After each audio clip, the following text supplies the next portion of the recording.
যশোর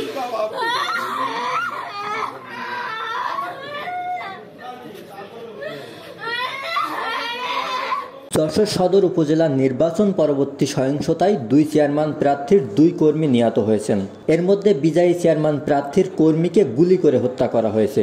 অপর একজন পরাজিত চেয়ারম্যান প্রার্থীর কর্মীকে গণপিটুনিতে আহত করা হয়। পরবর্তীতে চিকিৎসাধীন অবস্থায় তিনি মারা যান। পরিবারের সদস্যদের দাবি, সদ্য সমাপ্ত উপজেলা পরিষদ নির্বাচন নিয়ে এই হত্যাকাণ্ড ঘটানো হয়েছে। নবাব সিরাজ আটকন এরা নাকি তাবড়ায় গুলি করেছে ভাই। হাত জোড়ে তো নেই,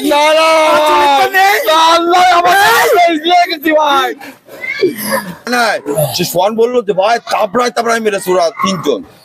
তখন এই নবাব সিরাজ আর টোকন, নবাব সিরাজ টোকন এরা 3 জন নাকি তাবড়ায় গুলি করেছে। হ্যাঁ, কপালে দিয়ে, মানে ও তো শুনছি তেঁতুলতলার মোড়ে কারা গুলি করেছে। মোটরসাইকেলে আইসে, এই মোটরসাইকেল কিসে আইসে তাও জানি না। আমার একজনে বললো যে আপনার ছেলের গুলি করেছে। এইটাই আমি শুনে ঘুমের থেকে উঠে আমি গাড়ি নিয়ে হাসপাতালে চলে আসি। না, কোনো শত্রুতা না, এমনি হয়তো ভোটের বিষয়ে সমস্যা হইতে পারে। এটা আমি শুনিনি, শুনছি লবাব নাকি ওরা গুলি করেছে। অবশ্য পুলিশ বলছেন জমি জমা সংক্রান্ত বিরোধের জের ধরেই পূর্ব পরিকল্পিতভাবে এই হত্যাকাণ্ড।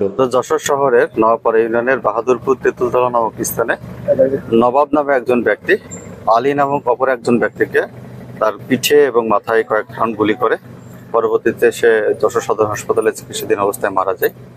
আমরা ইতিমধ্যেই জেনেছি তার মৃত্যু কারণ সম্পর্কে অথবা হত্যার কারণ সম্পর্কে। তাদের উভয়ের মধ্যে জমি জমা সহ বিভিন্ন বিষয় নিয়ে পূর্ববর্তী বেশ কিছু বিরোধ ছিল, সেই বিরোধকে কেন্দ্র করেই এই হত্যাকাণ্ডটি সংঘটিত হয়েছে। নির্বাচন সংশ্লিষ্টতার কোনো বিষয় এখন পর্যন্ত আমরা তদন্তে পাই নাই।